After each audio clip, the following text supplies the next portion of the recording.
जानी रखा कथा आमर सम्बलपुर अंचल लोक मानू जे उत्कल कहले कटक पुरी बालेश्वर उत्कल कौशल कलिंग मिसिक ओडिशा प्रदेश गठन होती केवल उत्कल जयगान गायब कौशल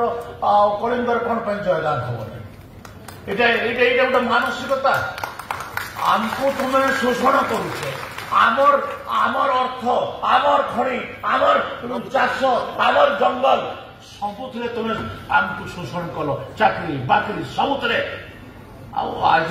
तुम्हें से कल्चराली भी आमको एक्सप्लोइट करने लगे तुम्हें चाहूँ एटा की कथा